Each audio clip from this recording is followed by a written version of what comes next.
हाँ, तू पढ़ा ले बेटा, तू पढ़ा ले। मैं बैठ जाता हूँ और क्या,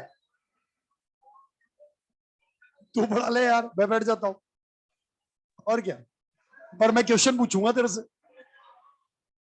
अब तो डायपर पहन के आई हो भाई।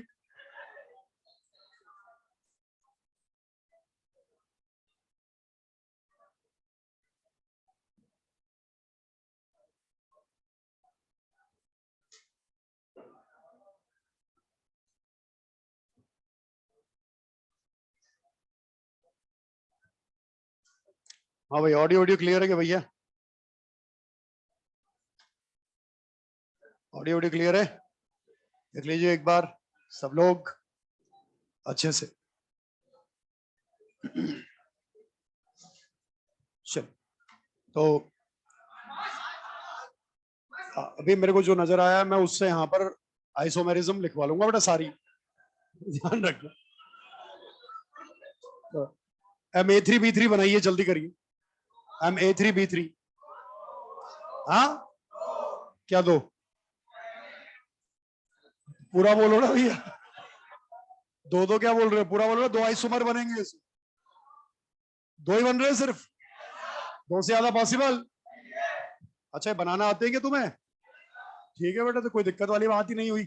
अब यहाँ पर ये सही है, सही खींचिए लाइन तो आज। ये M A3B3 क्या बनाया है देखे तो आज। बताओ।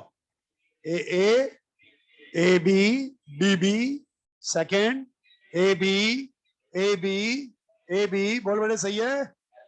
ये बताइए ट्रांस या सेस? ये ट्रांस और ये वाला सेस। ऑप्टिकली एक्टिव या इनएक्टिव? बोलो जल्दी बोलो। इनएक्टिव। ये वाला ऑप्टिकली इनएक्टिव बेटे। ये देखो ना, दो पेयर सेम हो गए ना, तो ऑप्टिकली इनएक्टिव ही तो रहेगा। अगर तीनों एक दूसरे से डिफरेंट होते, ये इससे डिफरेंट होता, ये इससे डिफरेंट होता, तो ऑप्टिकली एक्टिव होता। और अगर दो पेयर सेम हो गए या तीनों सेम हो गए तो फिर तो ऑप्टिकली इनएक्टिव हो। अब आप बोलो तो स्ट्रक्चर बना के बता दो, बोलो। ये आ जाएगा। अब बहुत आसान चीज है भाई, बना ही देता हूं बेटा, बहुत से देख रहे हैं इधर उधर। ये देखो, तीनों को 180 पे डाल दो। ये ए बी, ये ए बी और ये ए बी। 180, 180, 180। इस प्लेन से काटूंगा यहां से, सेम पार्ट पे डिवाइड हुआ, देखो सही है बात। सेम प्लॉट पे डिवाइड हुआ, इसका मतलब ऑप्टिकली इनएक्टिव। तो बोथ आर ऑप्टिकली इनएक्टिव। इसका मतलब यहां पर केवल दो जीआई पॉसिबल है, और दो जीआई पॉसिबल है तो उसका नाम अब सिस और ट्रांस लेने के बजाय हम लेंगे फेशियल एंड मैरिडोनियल। फेशियल एंड मैरिडोनियल, ये नाम आपको लेना है। दो आइसोमर की बात करनी है यहां पर, फेशियल मैरिडोनियल, सिंपल। सिस वाले को फेशियल बोलते हैं, ट्रांस वाले को मैरिडोनियल बोलते हैं। ये रहा सम, फेशियल मैरिडोनियल। शॉर्ट फॉर्म में बोलेंगे फेक मर आइसोमर्स। तो अब यहां पर सिसोट्रांस नाम लेने के बजाय आपको बोलना है फेक मर आइसोमर, मतलब फेशियल और मैरिडोनियल, ये नाम आपको लेना है। ये ध्यान रखिए। बोलिए।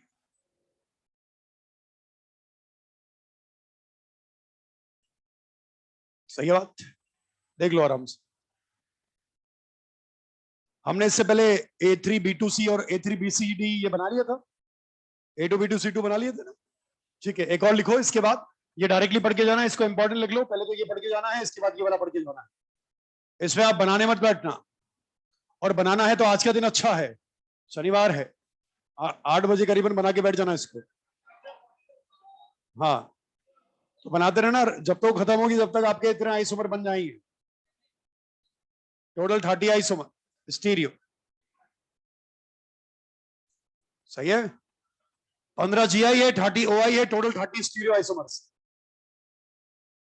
अब ये जोड़ने का खेल है सर। 15, 30, 30 ऐसे जोड़ते हैं।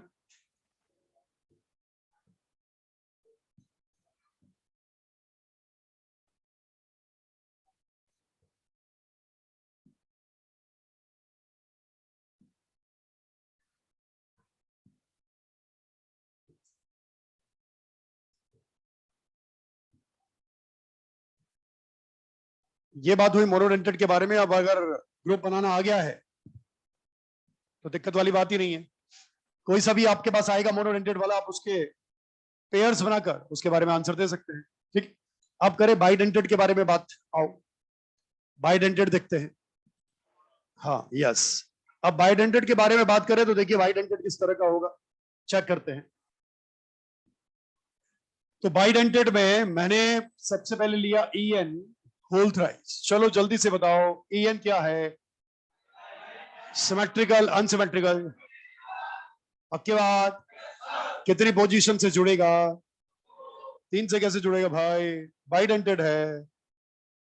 ट्राइडेंटेड जुड़ेगा ना 3 से, तो ऐसे क्या करता है बताइए? ये सेस या ट्रांस? सेस है। आओ बेटे, जिसने सेस बोला इसका ट्रांस बना के बताओ। आओ बेटे, आज रात भर का टाइम है। और किसी ने इसको ट्रांस बोला है तो सेस बना के बताइए। बेटा पेपर आ जाएगा रीड का, बनेगा नहीं पर। इसका मतलब इसका जीआई पॉसिबल। यस, क्योंकि सिस और ट्रांस तो बोल ही नहीं पा रहे हम लोग, और जिस चीज में कहीं पर हम बोल नहीं पाते वहां पर कुछ होता ही नहीं। ठीक है, लगा दो मिरर। मिरर लगाते ही आपको दिखा होगा मिरर इमेज, और नॉन सुपर इम्पोजिबल, इसका मतलब ऑप्टिकली एक्टिव, इसको बोलेंगे एल और इसको बोलेंगे डी। इसका मतलब यहां पर 2 OI पॉसिबल है, बट GI पॉसिबल नहीं है। टोटल ऐसा ही बोलो, एक ऐसा ही यार। एक आइसोमर कितनी बार समझा चुका है? एक आइसोमर कभी होता है क्या? तो फिर 2 स्टीरियो आइसोमर, एक आइसोमर। यार तुम यार कब तक एक आइसोमर बोलते रहोगे ऐसे? अभी अगर यहाँ पर सीजी सर होते ना भाई साहब, वो एक आइसोमर बोलते खेल खत्म हो जाता। बोलते ये वो सीजीटी का क्या क्या किया फिर तुमने? मतलब ही नहीं निकला, फिर खेल खत्म हो गया। ये सिखाया था क्या मैंने? हाँ, तो ऐसे ऐसे ना करो सा, इज्जत बनाए रखें थोड़ी। बताओ ये क्या है?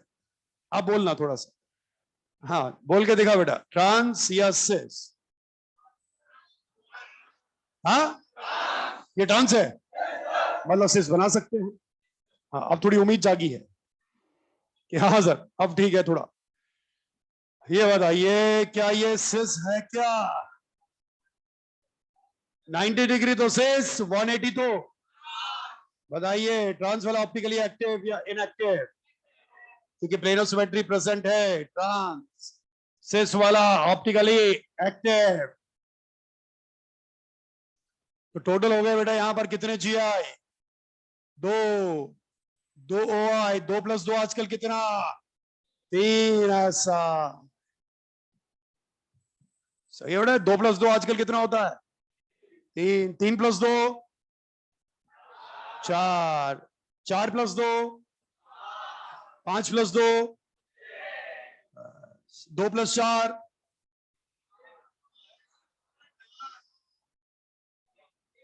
2 + 4 देखेंगे पहले लिखो, छोड़ो वो तो तुम निकाल लोगे, मुझे पता है। 4 होते हैं, यस। 2 + 4 का मतलब 2 GI और 4 OI का मतलब 4।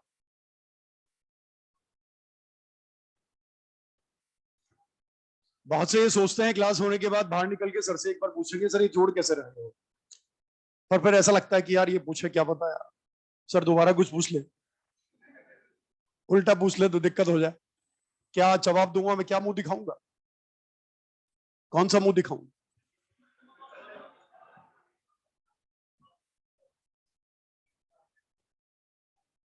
तो इसलिए बहुत से डर के बारे पूछते ही नहीं है।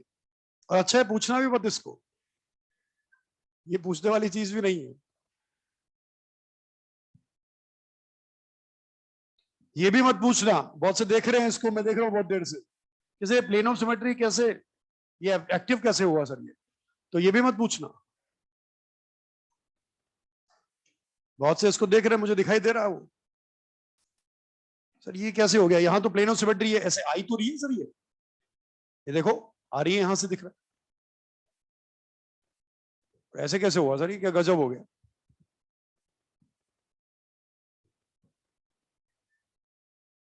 तो कोशिश कर रहे होंगे कुछ सोचने की। तो इसको 2D में मत देखना पड़ा, 3D ज्योमेट्री है। 3D ज्योमेट्री बना के देखोगे प्लेनो सिमेट्री एब्सेंट आएगी, एब्सेंट मिलेगी आप जब इसको आप 3D में सोचोगे तो थोड़ा सा।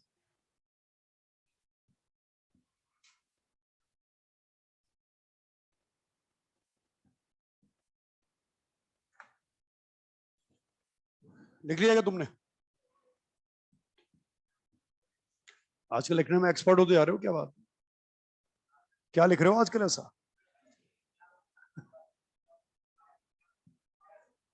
मतलब आजकल क्वेश्चन करने की प्रैक्टिस प्रैक्टिस बढ़ा दी दिखती। तैयारियां चल रही है ना फुल एग्जाम की? हाँ तैयारी करो बेटा, बहुत जरूरी है इस बार। देखो जल्दी से डॉक्टर बन जाओ और अच्छी अच्छी पेट्रोल और डीजल वाली गाड़ियों में घूम लो। बाद में एक तो पेट्रोल डीजल इतना महंगा हो जाए डला ही नहीं सके। जल्दी घूम लेना। देख वो टेस्ला बेटा बहुत महंगी है, इतनी महंगी नहीं। स्टार्टिंग नोना से करना, नोना से। नैनो मतलब। चलिए।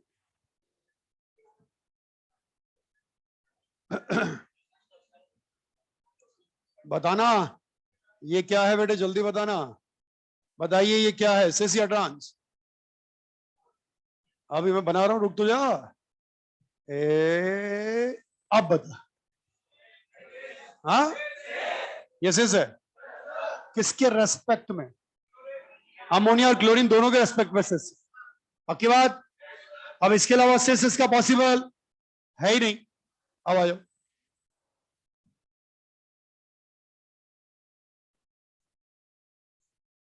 ये बताओ क्या है, किसके रेस्पेक्ट? यस, ये देखो आप। इसी तरह ये बोलो। हाँ किसके रेस्पेक्ट?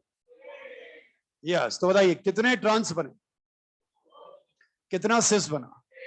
सिस एक से ज्यादा पॉसिबल, तो 3 जीआई बने। ट्रांस वाला बताइए, ये वाला ऑप्टिकली एक्टिव या इनएक्टिव? हाँ बिल्कुल इनएक्टिव है, इस प्लेन से काट दूंगा ना मैं ये, है ना? ये दो पार्ट सेम पार्ट में डिवाइड। ये ऑप्टिकली इनएक्टिव और सिस वाला ऑप्टिकली एक्टिव। बताओ 3 जीआई प्लस 2 ओआई, टोटल मिलाकर 4 एस। सही बात, देख लो आराम से।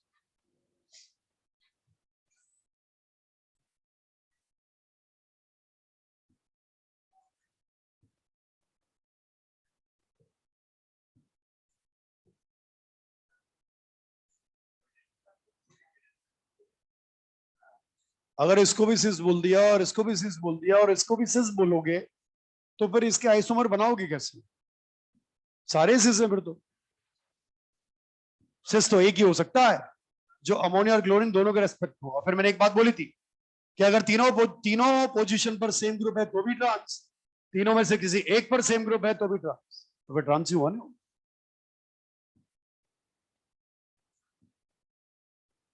तो हमारे यहां पर ट्रांस ज्यादा बनते हैं, सिस कम बनते हैं, ध्यान रखिए।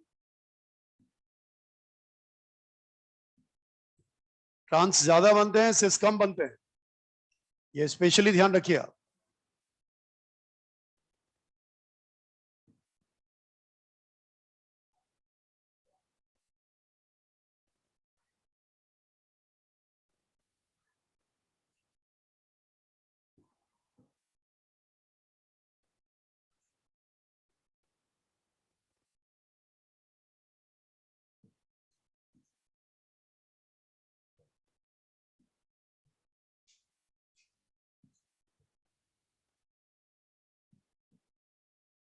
बना लिया?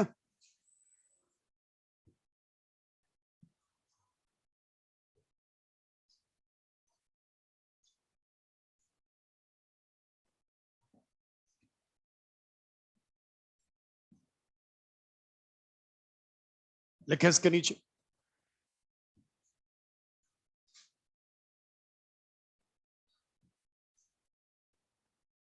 अच्छा एक चीज बताइए, आइसोमेरिज्म में अगर कोऑर्डिनेशन नंबर 4 का क्वेश्चन आता है तो सबसे पहले क्या करो? ज्योमेट्री निकालो। ज्योमेट्री कैसे निकालोगे, वीबीटी या सीएफटी? अच्छा 6 में, पर 6 में आइसोमेरिज्म में ज्योमेट्री निकालने की जरूरत, क्योंकि हमेशा ऑक्टाहेड्रल हो, कोई दिक्कत वाली। 4 में ध्यान रखना, हाइब्रिडेशन sp3 dsp2 निकालने के बाद ही आंसर दीजिए। अच्छा प्लेनर में ओआई होगी नहीं होगी? प्लेनर कोई भी ज्योमेट्री ओआई पॉसिबल, जैसे लीनियर में, ट्राइगोनल प्लेनर में, स्क्वायर प्लेनर में, ठीक। अच्छा टेट्राहेड्रल में क्या नहीं होगी? जीआई पॉसिबल, पर क्या ओआई हो सकती है? उसमें क्या चारों लिगेंड डिफरेंट होने चाहिए तभी पॉसिबल है, अदरवाइज पॉसिबल। सही है ना बात? जैसे एक आंसर दो मुझे छोटा सा, एक छोटी सी चीज पूछ लेता हूं आपसे, ताकि इंसान जो है वो थोड़ा सा ध्यान दे और इसके बारे में सोचे। चलो सबसे पहले इस पर चार्ज बोलो बेटे।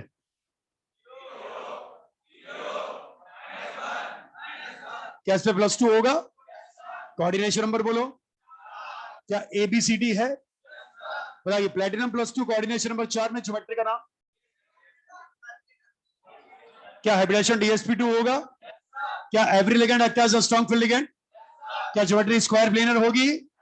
प्लेनर होते ही बताइए, क्या इसमें OI को ना कर दूं क्या? बट क्या GI पॉसिबल है क्या? क्या 3 GI बनता है क्या? उसमें से 2 सिस और 1 ट्रांस होगा क्या? बिल्कुल 2 सिस और 1, ये बताया था ना मैंने, ये इंपॉर्टेंट भी बोला था। और इस तरह के कॉम्प्लेक्स में स्पेशली याद रखिए, यहां पर ज्योमेट्री मैंने बोली थी platinum +2 coordination number 4 direct square planar, और स्क्वायर प्लेनर आता ही OI को मना कर दो और GI को चेक कर लो। तो ये इस तरह के कॉम्प्लेक्सेस जब भी पूछे जाते हैं ध्यान रखिएगा, थोड़ा सा बहुत जरूरी है, गलती ना हो जाए कुछ।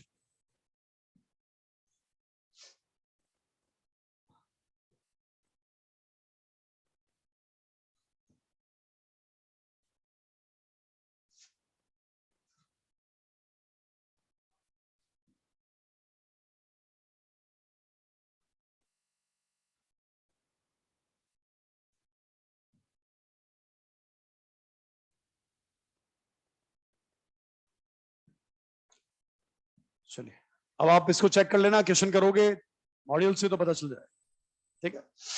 लेकिन इसके नीचे हेडिंग डालिए types of complex.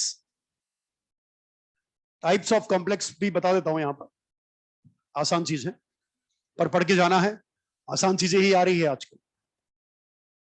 Types of complex में नंबर 1, टाइप्स ऑफ कॉम्प्लेक्स में लिखे number 1 homoleptic complex. Homoleptic complex, type of complex में number 1 homoleptic complex. Homoleptic complex में लिखें same type of ligands, same type of ligands, same type of ligands, same type of ligands में example लिखें K4FeCN6, K4FeCN6 like this. सही है बात? या ऐसे बहुत सारे एग्जांपल हो सकते हैं, जैसे मान लीजिए ये वाले बात पूछूं मैं, बताइए ये होमोलैप्टिक है हेटेरोलैप्टिक? क्या मोर than one type of ligands है? बताइए होमोलैप्टिक या हेटेरोलैप्टिक? हेटेरोलैप्टिक, सीधी सी बात है। अच्छा ये बताओ मुझे फेरोसिन क्या है? होमो या हेटेरो? क्रोमोसिन, जाइसोसॉल्ट, बस सिंपल। सही है बात? सेकंड लिख लो कैटेगरी, एग्जांपल बहुत है, आप चेक कर लोगे ना इसलिए। सेकंड लिखो हेटेरोलैप्टिक complex. Heteroleptic complex, heteroleptic complex क्या है बताइए? हेटेरोलैप्टिक कॉम्प्लेक्स एग्जांपल लिखवाता हूं, या फिर लिख ली उसमें more than one type of ligands या different type of ligands. More than one type of ligands, ऐसे कॉम्प्लेक्सेस जिसमें more than one type of ligands आपको मिलते हैं उनको बोलते हैं हम heteroleptic complex. Heteroleptic complex example लिखे brown ring complex.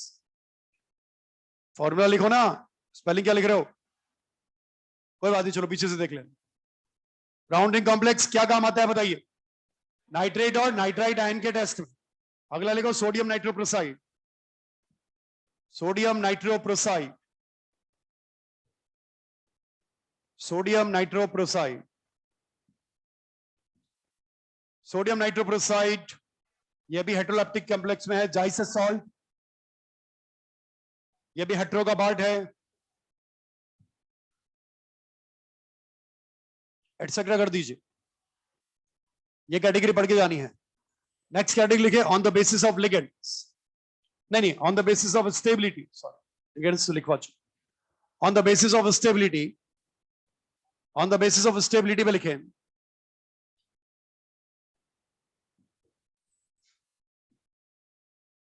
On the basis of stability में लिखे number 1 perfect complex, number 1 perfect complex, perfect complex में लिखेंगे दे, लिखेंगे they do not dissociate, they do not dissociate into parent ions, they do not dissociate into parent ions, they do not dissociate into parent ions, मतलब अपने parent ion का test नहीं देते। Example लिखिए K4FeCN6, K4FeCN6 मतलब iron यहां पर अपना टेस्ट नहीं देगा, तो ये डिसोसिएट नहीं होगा बेटे, ये परफेक्ट कॉम्प्लेक्स की कैटेगरी में आते हैं। लिखिए high stability, high stability constant, high stability constant and high formation constant, high stability constant and high formation constant, formation constant भी बहुत ज्यादा होता है इसका और स्टेबिलिटी कांस्टेंट भी बहुत ज्यादा होती है, तो अपने आयंस पे डिसोसिएट नहीं होता, इसलिए परफेक्ट कॉम्प्लेक्स बोला जाता है। सेकंड लिखिए इम्परफेक्ट कॉम्प्लेक्स, छोटे छोटे कैटेगरी पर पढ़ के आना जरूर है। इम्परफेक्ट कॉम्प्लेक्स, इसमें लिखे they give the test of its parent ions, they give the test of its parent ions, they give the test of its parent ions। जैसे देखिए कॉम्प्लेक्स लिया मैंने यहां पर, देखो K2CdCN4 H2S के साथ रिएक्शन कर रही है, CDS के कौन सा पीपीटी आ रहा है, तो बताइए कैडमियम ने टेस्ट दिया या नहीं दिया, तो ये पेरेंट आयन का टेस्ट दे रहा है, इसका मतलब क्या हुआ, परफेक्ट या imperfect, less stable more stable, formation constant का वैल्यू लेस किया मोर, स्टेबिलिटी कांस्टेंट का वैल्यू भी अच्छा एक चीज और बताइए, ऐसी कौन सी गैस है जो लेड एसिडेट पेपर को ब्लैक करती है, इसका स्मेल तो बताओ, रॉटन, फॉस्फेन क्या है, यस ये क्या है, रिड्यूसिंग एजेंट या ऑक्सीडाइजिंग, पक्की बात याद है, ठीक है बहुत बढ़िया, एग्जांपल डालिए इसमें। अच्छा एक रिएक्शन का आंसर तो दो यार, बताइए क्या बनाऊं, बोलो बोलो क्या बनाऊं, हाँ प्रोडक्ट बताओ जल्दी, प्रोडक्ट क्या S0 बनेगा, चलिए अब बोलो, SO2 बनेगा, अब बोलो SO4-2 बनेगा, ये ध्यान रखना, समझ गए ना, यहाँ SO3 मत बना के आना, SO3 यहां नहीं बनेगा, SO2 से ऑक्सीडाइजिंग एजेंट के केस में सल्फेट बनेगा, क्योंकि SO3 बनाने के लिए तो आपको कैटलिस्ट लेना पड़ता है, याद है वेनेडियम पेंटाऑक्साइड, हाँ वो क्यों लिया कैटलिस्ट, ताकि रिएक्शन फॉरवर्ड डायरेक्शन में प्रोसेस जल्दी हो सके, क्योंकि SO2 वापस SO3 वापस SO2 में जाने की टेंडेंसी रखता, इसलिए SO2 से SO4-2 बनाना ध्यान रखिए। इसको क्या लिख रहे हो यार, तुम तो जो देखते हो वही लिख लेते हो, ऐसे क्या, ये तो लिख लो पहले,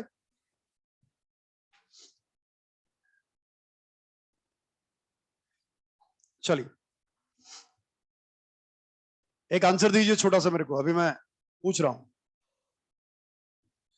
हटा दूं ये, देखिए एक आंसर दो छोटा सा मेरे को, आप यहां पर अच्छे तरीके से तमीज सोच के बोलना बेटे, कूट दूंगा मैं 2-4 को, आज मामला खराब है बेटे, बहुत गर्मी हो रही है।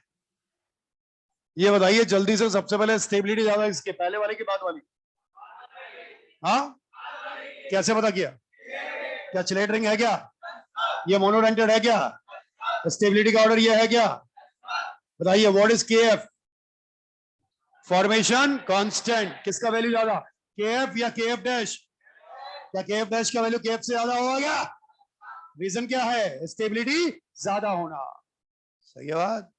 एग्जांपल लिखो, जिस कॉम्प्लेक्स की स्टेबिलिटी ज्यादा, उसका फॉर्मेशन कांस्टेंट का वैल्यू भी ज्यादा होता है।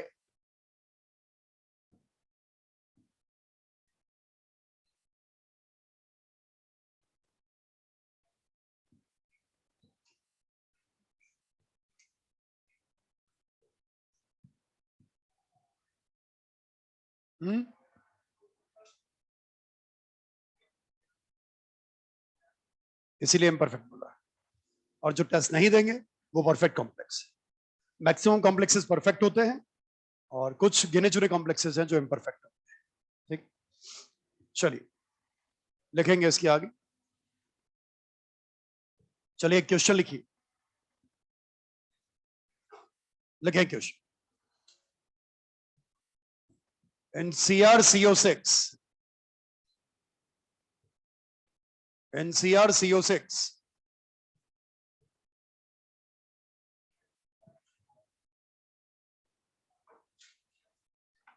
6 CO group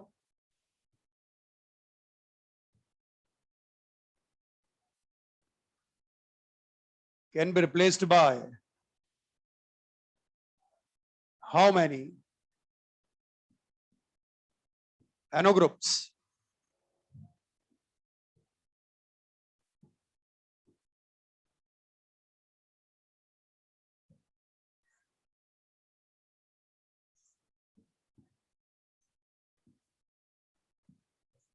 ये क्वेश्चन एग्जाम में आ गया साहब।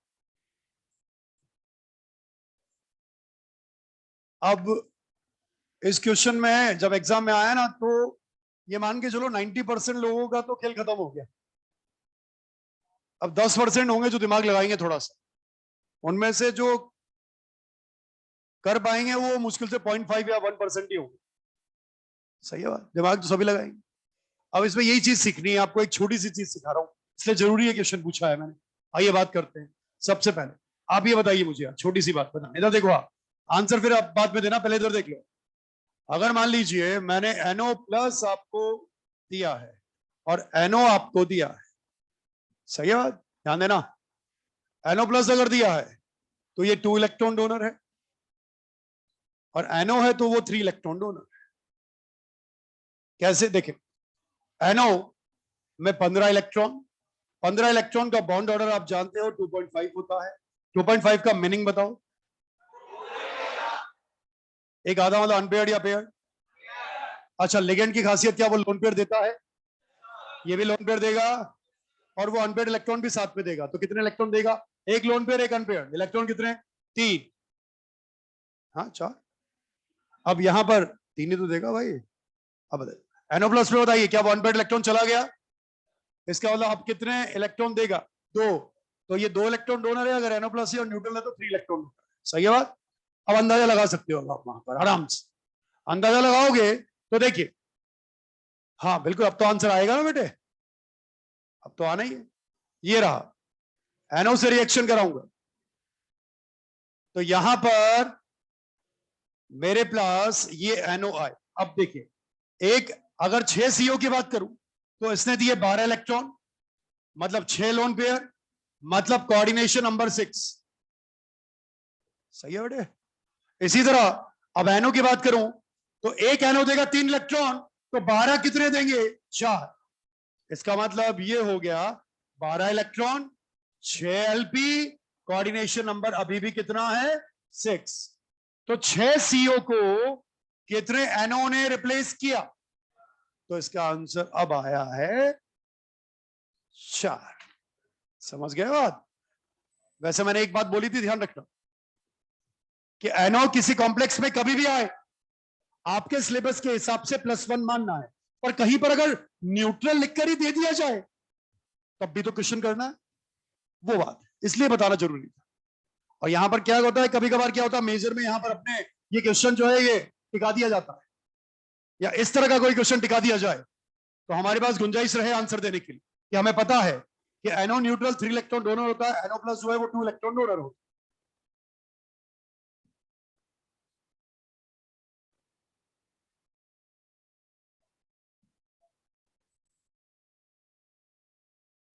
बाकी आपको NO को कॉम्प्लेक्स के अंदर कभी भी आए +1 मानना है। और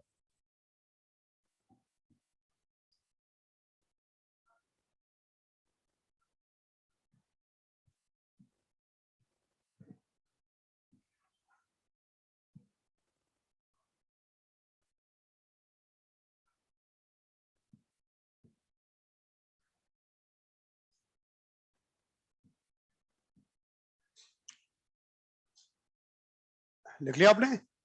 एक मेरे को बताओ एंटी कैंसर ड्रग सिस्प्लैटिन। लिखो लिखो लिखो लिखो, जरूरी है। Anti cancer drug cisplatin, formula लिखो, PT ammonia 2Cl2, this is cisplatin, anti cancer drug. पुरानी बात हो गई पर अब फिर भी है एनसीईआरटी में, साहब तो पुरानी है तो है, आ सकती है। अच्छा एक बात आइए, लेड पॉइजन को रिमूव करने के लिए क्या CA-ADTA लेते हैं? और इसी तरह की पॉइजनिंग होती है कॉपर और आयरन, तो कॉपर और आयरन की लेड पॉइजन को रिमूव करने के लिए भी लिख लो आप, copper and iron poisoning can be removed by, copper and iron poisoning can be removed by D penicillamine, capital D, फिर पेनिसिलामाइन, D डैश लगा के लिखो, D capital D dash penicillamine antibiotic है, D पेनिसिलामाइन। और एक और लिख लो, डेक्सोफेरोक्सीन, डेक्सोफेरोक्सीन, डेक्सोफेरोक्सीन।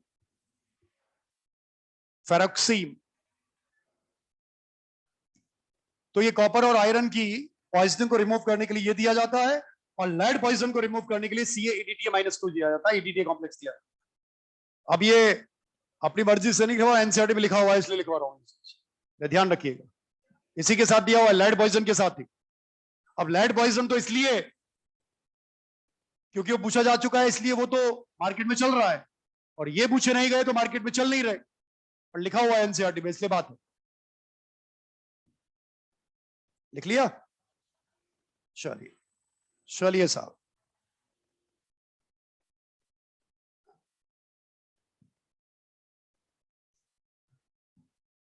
लिखे, नेक्स्ट हेडिंग डालिए।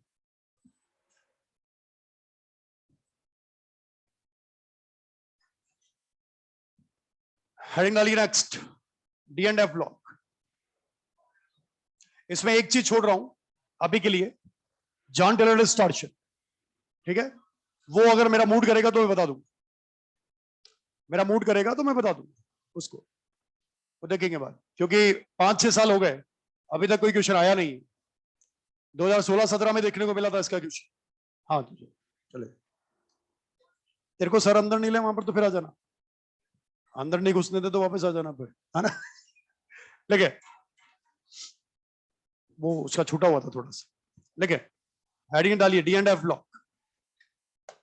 और D&F ब्लॉक में आइए कुछ बात करते हैं। सबसे पहले कुछ बातें समझते हैं हम, और जो पढ़ा चुका हूं वो नहीं लिखवाऊंगा, जो नहीं पढ़ाया है वो लिखवाऊंगा, समझ जाना। हाँ पर ये जरूर है कि वो जो पढ़ाया है वो पूछ लूंगा, तो उससे दोनों बातें हो जाएगी, अपने काम चल जाएगा बढ़िया अच्छे से। लेकिन D&F ब्लॉक के अंदर सबसे पहले number 1 property catalytic property, catalytic property,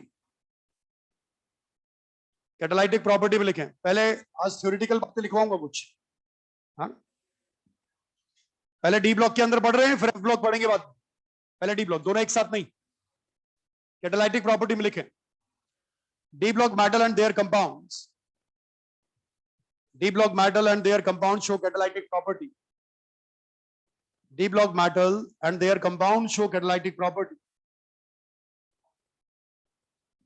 D block metal and their compounds show catalytic property due to variable oxidation state, due to variable oxidation state and free valency on surface, due to variable oxidation state and free valency on surface, free valency on surface, free valency on surface। Next line में लिखें, next point में लिखें, catalytic property is high, catalytic property is high when catalyst is in powdered form, catalytic property is high when catalyst is in powdered form, when catalyst is in powdered form which provide greater surface area, which provide greater surface area, which provide greater surface area and low activation energy, which provide greater surface area and low activation energy. ये काट they third point, वैकेंडी होने से नहीं होता, वैकेंडी तो P block के पास भी है, एस ब्लॉक के पास भी है, वो कहां है catalyst, and low activation energy, सही है। अच्छा, ये तो बात हुई कैटालाइटिक प्रॉपर्टी के बारे में। अब मुझे एक बात बताइए कैटलिस्ट की, अब मैं पूछता जाऊंगा, आप बता देना कैटलिस्ट, वो मैं लिखवाऊंगा नहीं अब, क्योंकि पहले बता चुका हूं, समझ गए ना बात, तो आपसे पूछ रहा हूं सिर्फ बताइए। बेटा ये बताओ जिगलर नाटा क्या काम आता है? Ziegler Natta catalyst, polymerization of alkenes, Wilkinson, hydrogenation of alkenes.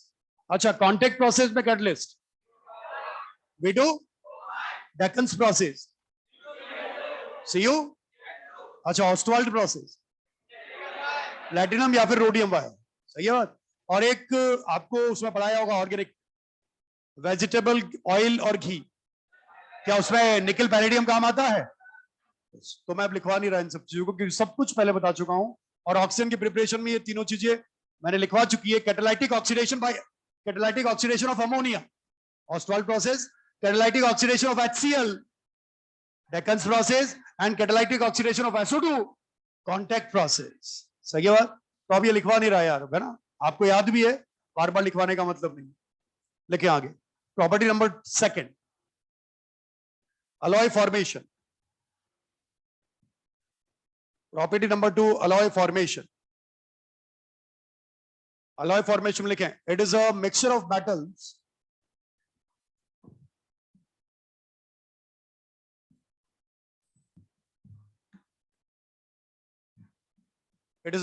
metals in a definite ratio. It is a mixture of metals in a definite ratio is called alloy. It is a mixture of metals in a definite ratio is called alloy. Next point में लिखें, D block metals exhibit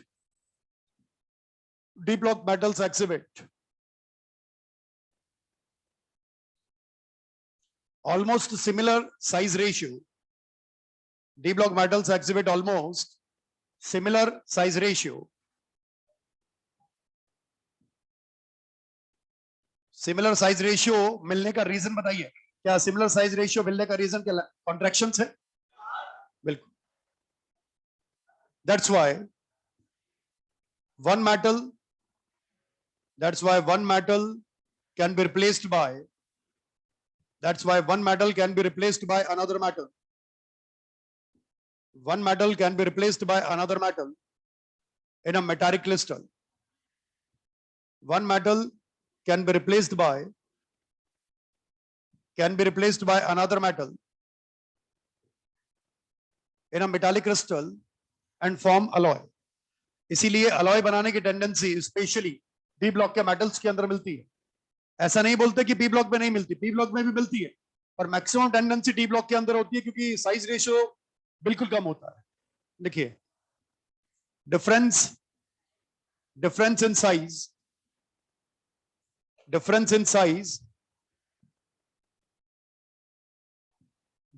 size for alloy formation, difference in size for alloy formation is almost 15%. 15% या उससे कम होना चाहिए size difference, तो alloy बन सकता है। ऑलमोस्ट 15%, जहां पर ये डिफरेंस बढ़ गया, 15% से ज्यादा हो गया, वहां पर ध्यान रखिएगा, अलॉय नहीं बनेगा। जैसे कहां होता है डिफरेंस ज्यादा, वो लिखिएगा नेक्स्ट पॉइंट में, ये इंपॉर्टेंट वाला पॉइंट पढ़ के जाना है।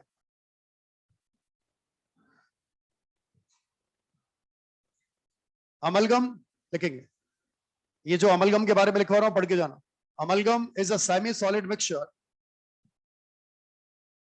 amalgam is a semi solid mixture of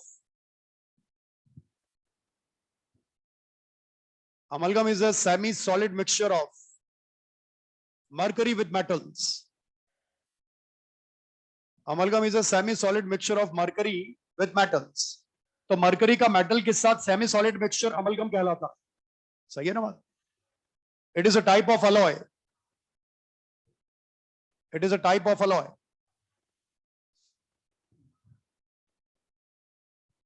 it is a type of alloy. किसी भी मेटल को मरकरी में डालिए वो डिसॉल्व हो जाएगा. गोल्ड को डालिए मरकरी में डिसॉल्व, सिल्वर को डालिए, प्लेटिनम को डालिए डिसॉल्व. बट देखेंगे iron cobalt nickel, iron cobalt nickel, iron cobalt nickel do not form amalgam, do not form amalgam. Iron cobalt nickel do not form amalgam due to large size difference. अब यहां पर size difference बहुत ज्यादा हो गया. Mercury का size बहुत बड़ा, आयरन कोबाल्ट निकल का छोटा, तो अब अलॉय नहीं बन सकता due to large size difference. That's why mercury can be easily transported. ये बहुत ट्रांसपोर्टेशन बहुत जरूरी है, मैंने पहले भी बोला था. Mercury can be easily transported in the container of iron. That's why mercury can be easily transported in the container of iron. That's why mercury can be easily transported in the container of iron. Transportation की एक और बात मैंने बताई थी, आपको याद हो क्या? HNO3 can be easily transported in the container of aluminium. कारण प्रोडक्टिव लेयर है. ट्रांसपोर्टेशन आप उसको कर सकते हो जो उसके साथ रिएक्शन ना करे. जैसे मरकरी को ट्रांसपोर्ट कर सकते हो आयरन के साथ, क्योंकि वो उसके साथ अमलगम नहीं बनाता है. सही है बात? तो ट्रांसपोर्टेशन की दोनों बात ध्यान रखना. अच्छा बताइए, क्या मैं HF को ग्लास के कंटेनर में ट्रांसपोर्ट कर सकता हूं? नहीं कर सकते. अच्छा, स्टेनलेस स्टील के कंटेनर में HF को बिल्कुल कर सकते हो. प्लास्टिक के बॉटल में रख सकते हो आप, ग्लास की बॉटल में, ग्लास के कंटेनर में ट्रांसपोर्ट. सिंपल तरीका होता है. सही है ना बात? देखिए इसी में लिखना, stainless steel is a type of alloy. Stainless steel, मैं स्टेनलेस स्टील के बारे में स्पेशली लिखवा रहा हूं क्योंकि जरूरी है बात. बाकी अलॉयज आप एनसीईआरटी या मॉड्यूल से याद करिएगा. Stainless steel is a type of alloy which contain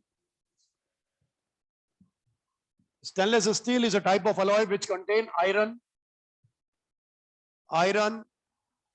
chromium,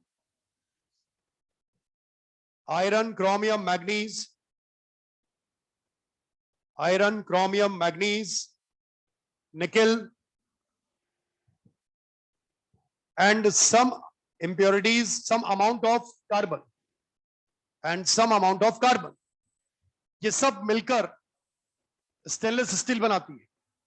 अब मैंने ये क्यों लिखवाया, ये इंपॉर्टेंट क्यों है हमारे लिए? ये इंपॉर्टेंट इसलिए है क्योंकि ये इस दुनिया का पहला और आखिरी अलॉय ऐसा है जिसमें नॉन मेटल एज इंप्योरिटी मिलती है. और वो क्या इंप्योरिटी है? कार्बन. तो ये लिखना, स्टेनलेस स्टील के लिए लिख लो non metal as impurity. Stainless steel non metal as impurity. Question ऐसे आता है कि बताइए ऐसा कौन सा, ये क्वेश्चन आता है कि बताइए ऐसा कौन सा अलॉय है जिसमें नॉन मेटल एज इंप्योरिटी है. तो आंसर क्या देना है? Stainless steel. अब ये बताइए आप मुझे, स्टेनलेस स्टील पर रस्टिंग होती है कि नहीं होती? यस, उसका रीजन है, लिखे, due to the formation of protective layer of chromium oxide. Due to the formation of protective layer of chromium oxide. Due to the formation of protective layer of chromium oxide, rusting is not possible. Rusting is not possible. आई क्या बात समझ? Stainless steel पर chromium oxide की protective layer है. पानी डालोगे, उस oxide के लेयर की वजह से आयरन के कांटेक्ट में पानी नहीं आएगा, रस्टिंग नहीं होगी. समझ में आ गई बात? ये ध्यान रखिएगा, इंपॉर्टेंट है, कोई पूछे तो ध्यान रखना. तो ये और बाकी इसमें लिख लो, alloy read from NCERT. NCERT से अलॉय पढ़ना है. जैसे आपने बोला एल्निको, बताइए एल्निको में क्या क्या है? Aluminium, nickel, cobalt. Brass, copper, zinc. तो ऐसे आपको याद करना है उसमें जो एनसीईआरटी पे लिखा हुआ। तो रीड फ्रॉम एनसीईआरटी, एलॉय पढ़ के जाना। डायरेक्टली क्वेश्चन आ सकता है, जैसे बेल मेटल आ चुका है, इसलिए जरूरी है। एलॉय रीड फ्रॉम एनसीईआरटी, पढ़ना जरूर। मैं लिखवा नहीं रहा हूं, ये आपका काम है। नेक्स्ट प्रॉपर्टी लिखे, property number 3।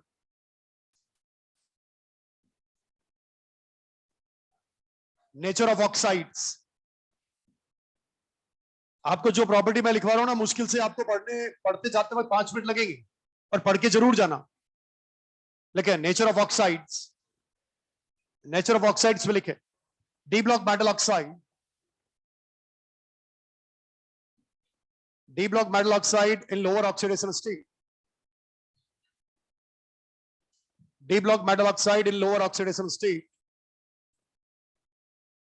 Are basic, D block metal oxide in lower oxidation state are basic. In intermediate oxidation state, amphoteric. Intermediate oxidation state, amphoteric. And higher oxidation state, acidic. And higher oxidation state, acidic. Example लिखो। वैसे हम पहले बात कर चुके हैं, पर फिर भी यहां पर जरूरी है लिखवा। CRO basic, CRO basic, Cr2O3, Cr2O3 amphoteric. Colour बताओ। हाँ, क्या Cr2O3 का कलर ग्रीन है? ठीक। CrO3, CrO3 acidic. सही है। एक और एग्जांपल लिखो, MnO, इधर ही लिख ले बेटे, इधर ही लिख ले। MnO manganese basic, MnO2 amphoteric, बिल्कुल, और Mn2O7 एसिडिक, बिल्कुल सही। तो ये हायर ऑक्सीडेशन स्टेट में होते हैं क्या? एसिडिक, लोअर में बेसिक, इंटरमीडिएट में एम्फोटेरिक। ठीक है बात।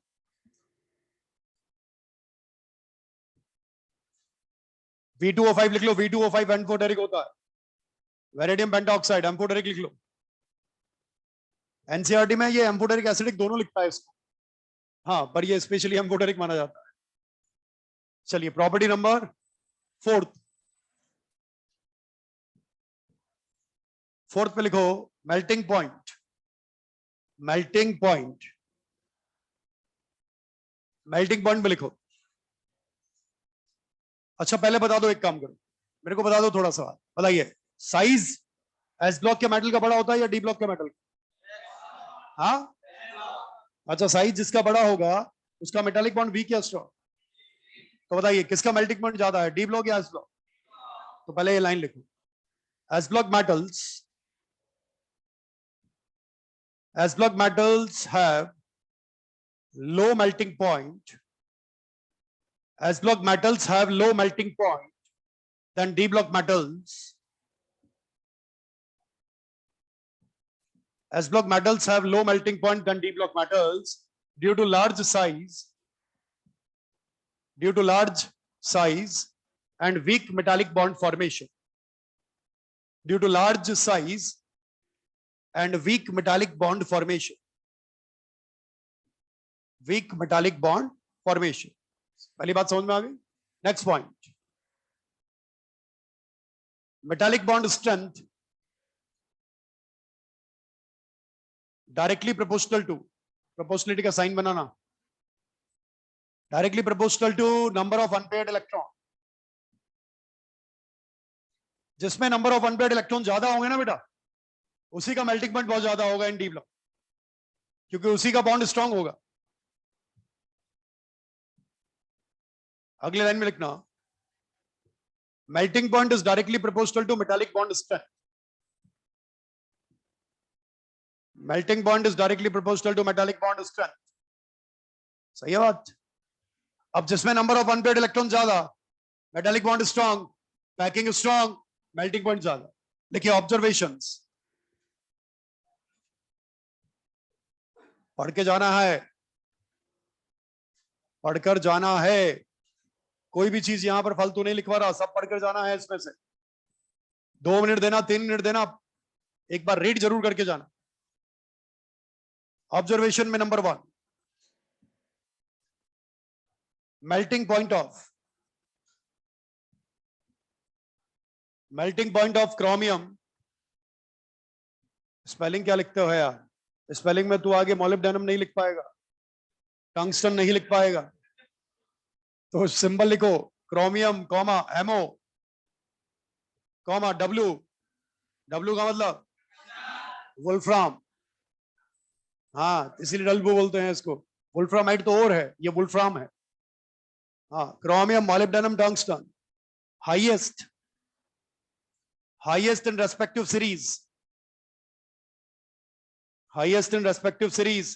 कौन सी रेस्पेक्टिव सीरीज? 3D में बोले तो क्रोमियम मैक्सिमम, 4D में बोले तो मोलिब्डेनम, और 5D में बोले तो टंगस्टन मैक्सिमम। रीजन भी साथ में लिखवा रहा हूं। Highest in respective series due to presence of maximum number of unpaired electron, due to presence of maximum number of unpaired electron. बात समझ गए होंगे? अनपेयर्ड इलेक्ट्रॉन ज्यादा, मेटालिक बॉन्ड का स्ट्रेंथ ज्यादा, पैकिंग ज्यादा, मेल्टिंग पॉइंट ज्यादा।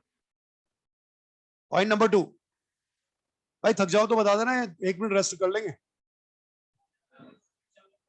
लेकिन अभी का थके हैं यार, मैं तो आगे के लिए बात कर रहा हूं, तो अभी थक गया। देखिए melting point of zinc cadmium mercury, zinc cadmium mercury lowest in respective series. चलो रीजन बता दो जल्दी। Due to absence of unpaired electron, simple. और unpaired electron absent, metallic bond weak, melting point सबसे कम। Absence of unpaired electron. Third,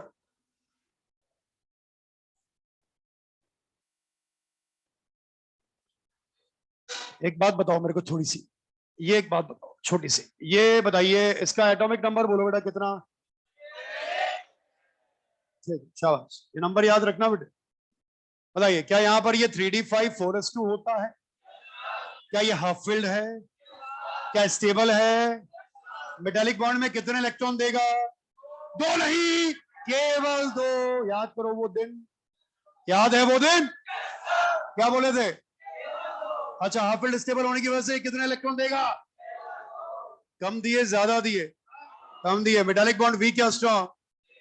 melting point exceptionally लो हो जाता है। लेकिन melting point of manganese and technetium, melting point of manganese Mn and Tc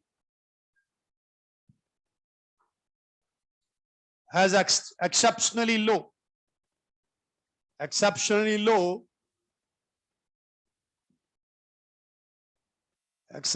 due to half-filled stable configuration,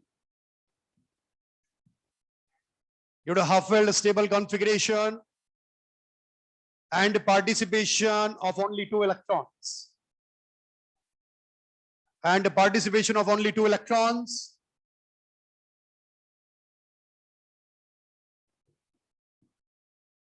सही है बात? Participation of only 2 electrons, काफी है इतना यार, बहुत है। नेक्स्ट पॉइंट, अब मुझे बताओ आप जल्दी से, पूरे डी ब्लॉक में सबसे हाईएस्ट मेल्टिंग पॉइंट टंगस्टन लिखो। Highest melting point in D block tungsten, W। TN मत लिख देना भाई, W। Highest melting point tungsten, W। Lowest melting point in D block mercury, liquid है। मरकरी अगर लिक्विड नहीं होता ना, सबसे मिनिमम जिंक होता, पर लिक्विड है इसलिए मरकरी। अच्छा ऐसे बताओ मुझे, डी ब्लॉक में lowest melting point, sorry boron family में लोएस्ट मेल्टिंग पॉइंट गैलियम, और बोरॉन फैमिली में हाईएस्ट मेल्टिंग पॉइंट बोरॉन। ध्यान रखना, सारे नॉन मेटल्स में मैक्सिमम डेंसिटी बोरॉन। क्या बोरॉन फाइबर्स का यूज किया जाता है? बुलेट प्रूफ या वाटर प्रूफ? और वाटरप्रूफिंग के लिए, वाटरप्रूफ जैकेट के लिए क्या silicon is a type of organometallic compound? बिल्कुल। क्या अल्काइल ग्रुप होते हैं? क्या उसी वजह से वाटर रिपेलिंग है? बिल्कुल। चलिए, ये बात हुई ऑब्जर्वेशन को लेकर कुछ, है ना, मेल्टिंग पॉइंट। नेक्स्ट लिखो डेंसिटी। अच्छा, इसमें ग्राफ दिया हुआ है एनसीईआरटी में, वो जो ग्राफ बनाया हुआ है ना, वही लिखवाया है मैंने। या बनाऊं ग्राफ? आप बनाओगे? बोलो बोलो, आपको जैसे बनाऊं? ले बेटा ले, जी ले अपनी जिंदगी। आजा, ये देख, ये मेल्टिंग पॉइंट का ग्राफ देख आराम से, आजा। ये और ये देखिए, स्कैंडियम, टाइटेनियम, वेनेडियम, क्रोमियम, ये थोड़ा सा मैग्नीज, फिर ये आयरन, कोबाल्ट, निकेल, कॉपर, ये जिंक। देखो कैसे बनाया है, सोचो इधर देखो। मैंने क्या बोला था? नंबर ऑफ अनपेयर्ड इलेक्ट्रॉन बढ़ेंगे तो मेल्टिंग पॉइंट का स्ट्रेंथ बढ़ेगा, और स्ट्रेंथ बढ़ेगा इसका मतलब मेल्टिंग पॉइंट बढ़ेगा। बताइए नंबर ऑफ अनपेयर्ड इलेक्ट्रॉन, बताइए यहां से यहां जा रहे हैं, बढ़ रहा है कम हो रहा है? ये देखो आप, एक ये यहां यहां यहां यहां, ये फिर ये, फिर ये, फिर ये, फिर ये, फिर ये, फिर ये। बताइए मैग्नीज का एक्सेप्शनली लो होने का रीजन केवल, और इसका हाईएस्ट होने का reason maximum number of unpaired. सही है बात। सबसे लोएस्ट किसका होना ही है? होता यार। अब चाहो तो बना लो, एग्जाम में बनाने को तो आएगा नहीं, ये तो 100% श्योर हूं। कुछ ऑब्जर्वेशन पूछी जाएगी, जो मैंने लिखवाई है वही जरूरी है बस। आपके इसके नीचे लिखो, बना रहे हो क्या इसको? अरे रहने दो यार, ऐसे समझा दिया, कोई जरूरत नहीं है इसकी, आया नहीं है कभी, इसको आएगा भी नहीं, टेंशन मत लो। ऐसी चीजें पूछने लग गया तो बेटा पेपर बर्बाद हो जाएगा। लिखे डेंसिटी। डेंसिटी बताइए, पहले डेंसिटी का फॉर्मूला तो बताओ यार। क्या बात, याद है तुम्हें? क्या बात यार भैया, बहुत बड़ी बात है भाई साहब। डेंसिटी का फॉर्मूला हर किसी को याद नहीं होता वो, बताइए। अच्छा बताना, फिर अगर ये याद है तुम्हें तो मुझे बताना, लेफ्ट राइट जाएंगे तो बताइए मास बढ़ेगा कम होगा? हाँ, क्या बात कर रहा है? इतनी बड़ी बात याद है? क्या बात है यार, बताइए। अच्छा बताइए, लेफ्ट राइट जाएंगे, जेड इफेक्टिव बढ़ेगा कम होगा? जेड इफेक्टिव बढ़ने से क्या साइज छोटा होता जाएगा? क्या वॉल्यूम डिक्रीज हो जाएगा? अच्छा, मास बढ़ेगा, वॉल्यूम कम हो रहा है, क्या डेंसिटी बढ़ेगा क्या? वेरी गुड, नीचे आओ। नीचे आएंगे टॉप टू बॉटम ग्रुप में, बताइए मास बढ़ेगा कम होगा? अरे वाह यार, क्या बात करा तूने, दोनों जगह बता दिया सही बिल्कुल। मास बढ़ रहा है कम हो रहा है? अच्छा, क्या वॉल्यूम कम हो रहा है?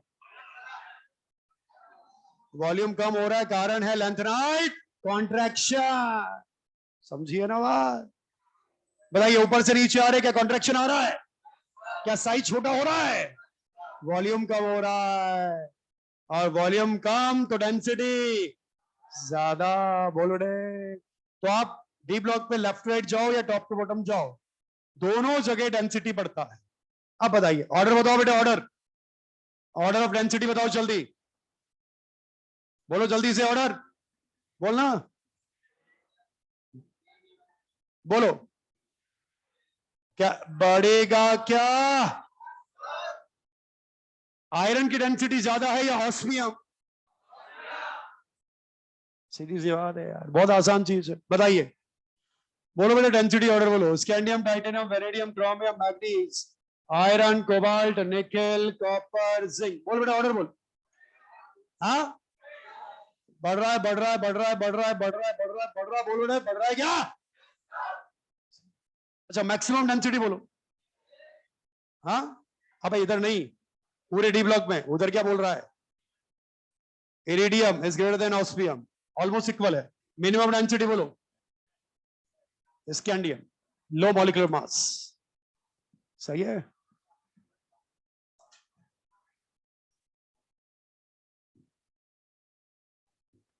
बहुत आसान चीज है यार, यहां से भी बड़ा 100% श्योर हूं क्वेश्चन नहीं आएगा।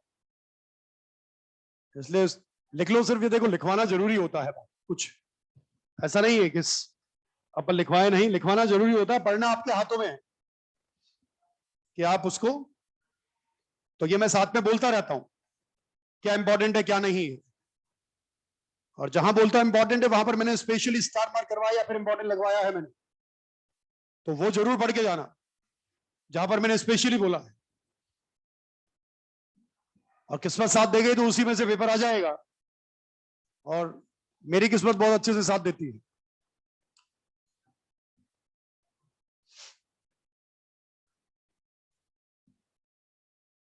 तुम्हारी किस्मत का तो मतलब ही नहीं है ना।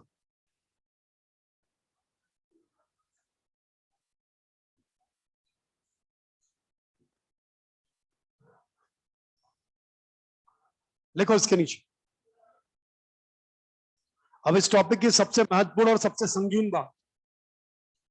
संगीन बात पढ़ेंगे, सबसे ज्यादा खतरनाक और बहुत इंटरेस्टिंग, और क्वेश्चन आ चुका है और फिर आ सकता है, ये सबसे इंपॉर्टेंट है अब जो हम पढ़ेंगे। अच्छा, इंटरस्टिशियल कंपाउंड आता है तुम्हें? वेरी गुड, तो बस यहां नहीं बताऊंगा। अच्छा, इंटरस्टिशियल के बारे में बताओ मुझे, क्या वो नॉन स्टैक्योमेट्रिक है, आयनिक है या कोवेलेंट? कुछ भी नहीं है। क्या मेटालिक कंडक्टिविटी में चेंज दिखाएंगे या सेम रहेगी? सेम। याद है ना? बस तो ठीक है, वो पढ़ चुके हम। हाइड्राइड गैप सुना है? बस ठीक है, हो गया काम। लेकिन हेडिंग डालिए, stability of oxidation state, stability of oxidation state, stability of oxidation state. आइए करते हैं बात, बहुत आसान चीज। स्टेबिलिटी ऑफ ऑक्सीडेशन स्टेट में सबसे पहले कुछ पॉइंट्स लिखेंगे हम लोग, उसके बाद बात करेंगे। लिखे, D block, D block metals exhibit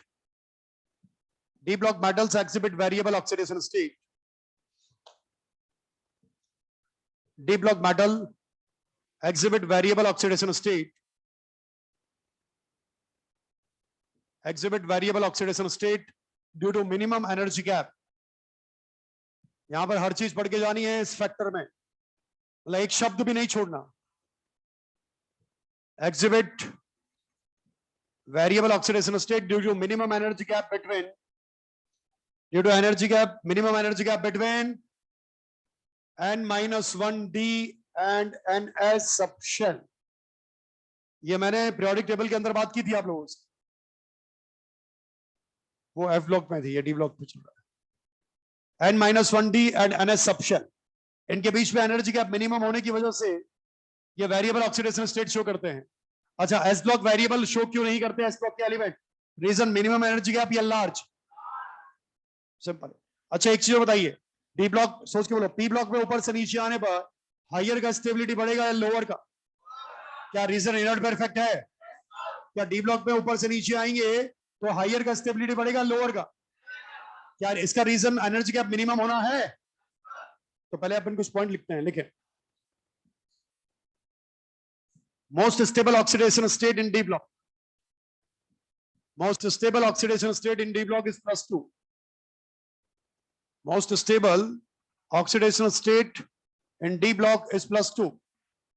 D block की most stable oxidation state +2 होती है, और F block की क्या होती है? +3। तो फिर बताइए सीरियम +4 क्या है? Oxidising reducing. सीरियम +4 सेल्फ को, सामने वाले को याद है? यूरोपियम 2+, सेल्फ को, सामने वाले को, सब सही है बात। चलिए लिखे नेक्स्ट पॉइंट।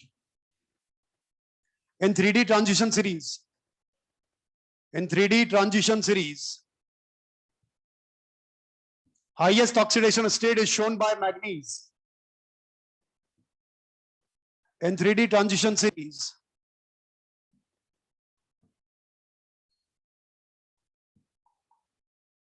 अरे वो IV नहीं है यार, वो इरिडियम है, IR। डेंसिटी में लिखवा, iridium is greater than equals to osmium. IV क्या होता है? Intravenous. shown by manganese +7. Next point. In D block,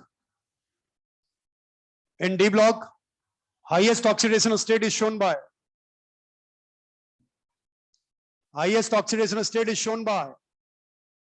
दो एलिमेंट है बेटा, दोनों लिखो, रुथेनियम एंड ऑस्मियम +8. इनसे ज्यादा कोई शो नहीं करता 3D सीरीज में. मैग्नीज से ज्यादा कोई नहीं होता पूरे डी ब्लॉक में, इनसे ज्यादा कोई नहीं होता. Next point.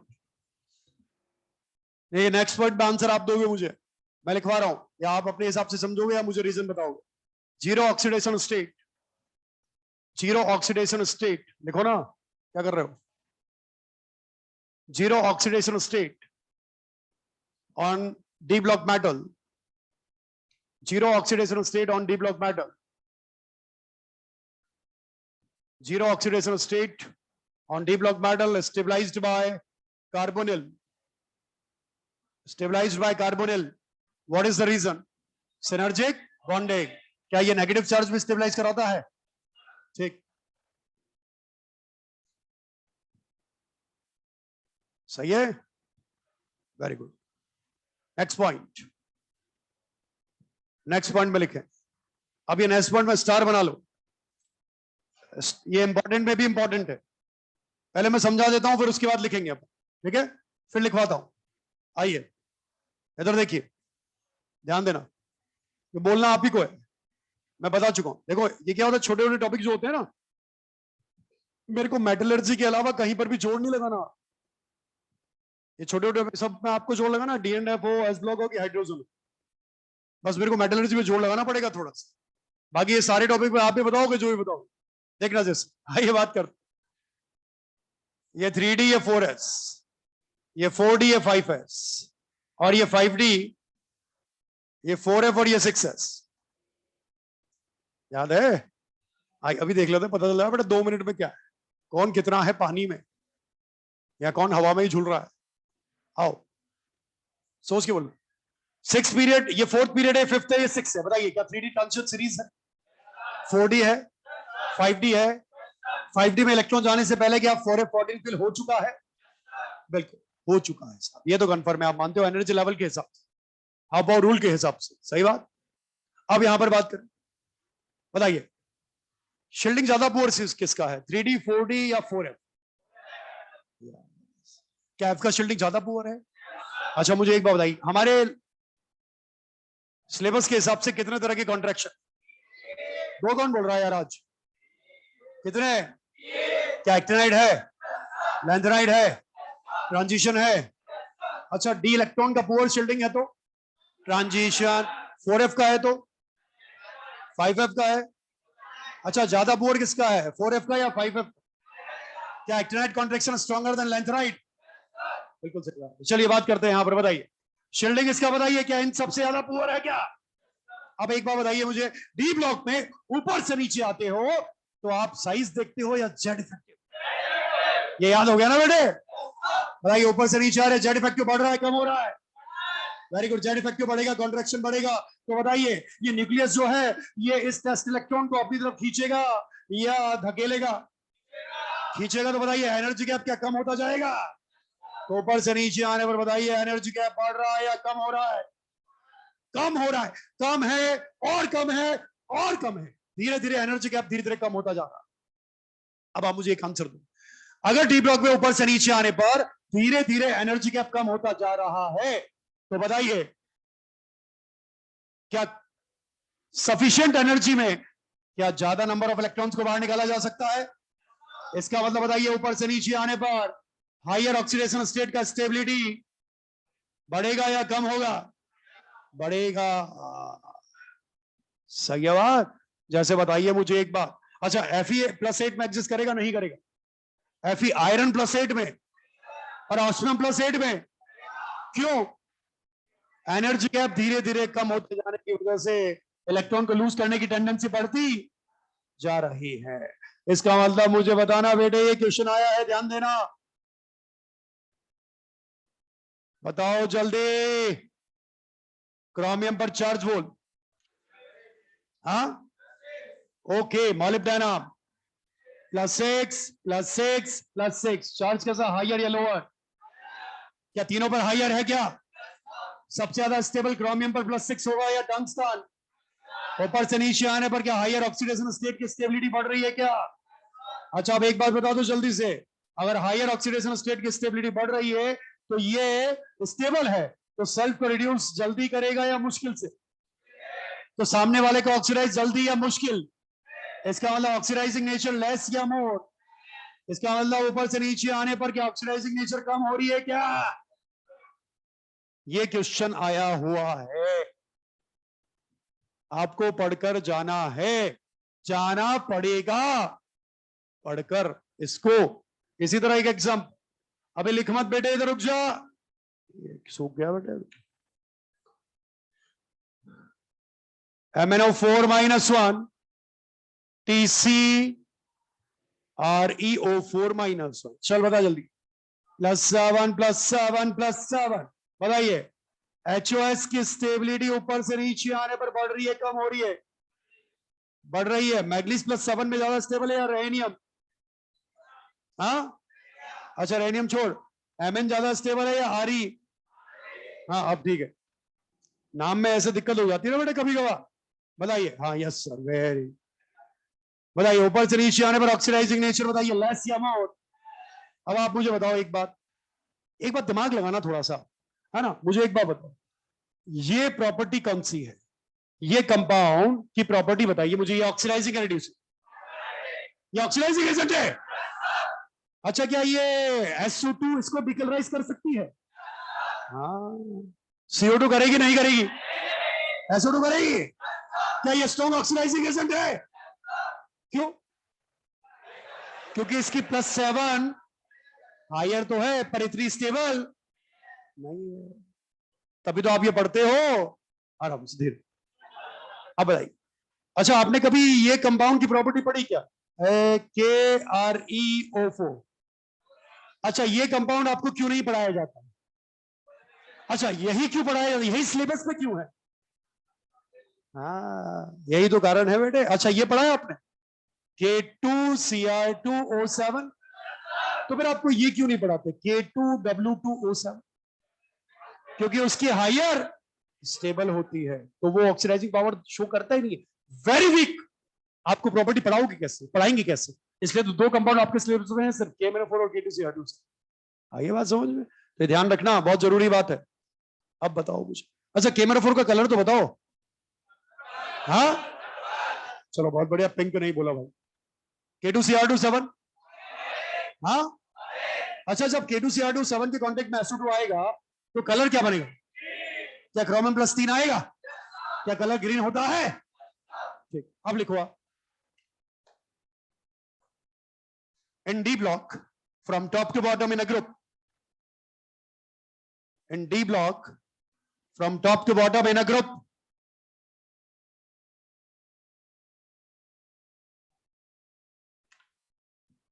in D block from top to bottom in a group, the stability of higher oxidation state increases.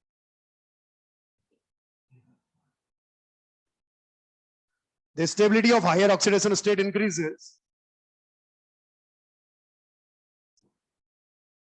The stability of higher oxidation state increases due to minimum energy gap. Due to minimum energy gap. देखिए minimum तो तीनों में है, minimum तो तीनों में है, पर ज्यादा मिनिमम सबसे नीचे वाले, इसलिए सफिशिएंट अमाउंट ऑफ एनर्जी में ज्यादा नंबर ऑफ इलेक्ट्रॉन्स निकाले जा सकते हैं। ये बात, चलिए अब ये लिखिए सामने, एग्जांपल स्टार मार्क कर लेना, पढ़ के जाना जरूर। ये स्टेबिलिटी ऑफ ऑक्सीडेशन स्टेट हमारे लिए बहुत जरूरी बात है, इसके बिना काम नहीं चलेगा, ये ध्यान रख लेना। इसीलिए मैंने KMnO4 और K2Cr2 7 पहले नहीं पढ़ाया, कि जब स्टेबिलिटी के बारे में, ऑक्सीडेशन स्टेट के बारे में नहीं पता कौन कहां से कहां जाएगा, तो उसको पहले पढ़ा के करेंगे क्या, रटवाएंगे क्या फिर?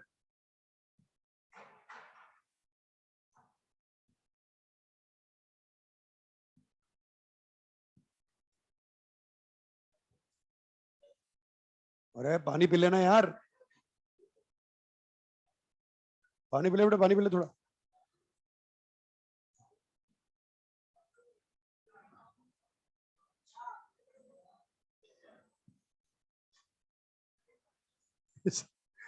डाइफ्राम, अच्छा ये भी पढ़ाते हैं ना आपको बायो में। इरेगुलर, नहीं नहीं, हमें तो हिचकिया ऐसे देख, हमें तो नॉन टेक्निकल पर्सन क्या समझता है हिचकियों का मतलब, भाई कोई याद कर रहा होगा। तो अब वो जो टेक्निकल है आप लोग, तो वो तो डायफ्राम के बारे में समझते हैं। बाकी आजकल घरों में तो यही होता है, हिचकिया है भाई कोई याद कर रहा है, बहुत याद कर रहा है क्या बात। फिर बोला कि हाँ याद कर, मेरे को फिर कोटा जाना पड़ेगा।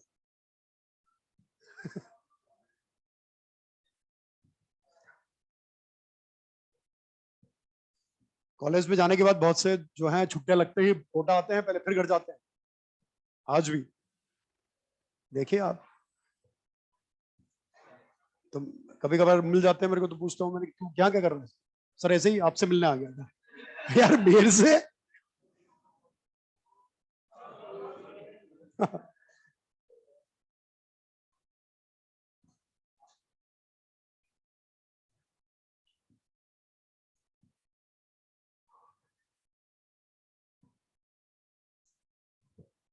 इसके नीचे लिखे बेटा, अच्छा अच्छा, ओके।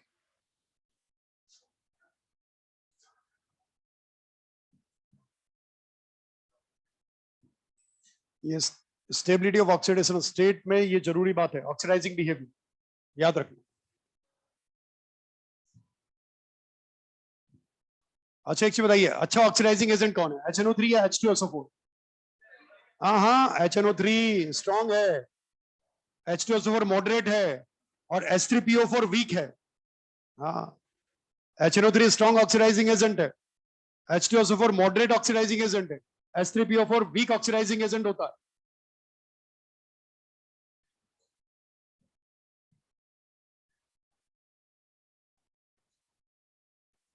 H2SO4 होता है less volatile due to hydrogen bonding, H2SO4 less volatile due to hydrogen bonding. Moderate oxidizing agent HNO3 के कंपैरिजन में, और H3PO4 के कंपैरिजन में H2SO4 strong oxidising agent. Depend करता है, कंपैरेटिवली बात की जाती है। लिख लिया? आओ आओ आओ बेटे आओ आओ आओ आओ आओ आओ। अब बताइए, डी ब्लॉक पे ऊपर से नीचे आओगे, हायर का स्टेबिलिटी बढ़ेगा या लोअर का? और पी ब्लॉक पे और एस ब्लॉक पे किसी का नहीं, फिक्स ऑक्सीडेशन स्टेट है। सही है। अब इसी के अंदर, इसी टॉपिक के अंदर आइए बात करें, इसी टॉपिक के अंदर देखिए बात करते हैं। आओ देखो जानो पहचानो। आपको T2G इजी आता है क्या? इसीलिए मैंने कोऑर्डिनेशन पहले पढ़ा दिया, ताकि D&F में मेरे को ज्यादा झंझट लेने की जरूरत ना पड़े। मुझे बताइए, ऑक्टाहेड्रल फील्ड को स्टेबलाइज कौन कराता है, T2G या इजी? क्या नीचे जो होगा वही स्टेबलाइज कराएगा? इसलिए ऑक्सीडेशन स्टेट की स्टेबिलिटी T2G के हिसाब से भी निकालेंगे हम लोग। सही है बाबू? तो आइए बात करते हैं यहां पर लगातार, धमाधम धमाधम। आजा बेटे, 3D ट्रांजिशन सीरीज में बात करते हैं। इधर देख लेना बेटे, लिखना बात यार, ये सूख है बेटे, सब कुछ खुले पड़े हैं। हाँ क्या हो गया बेटे, दोबारा बोल।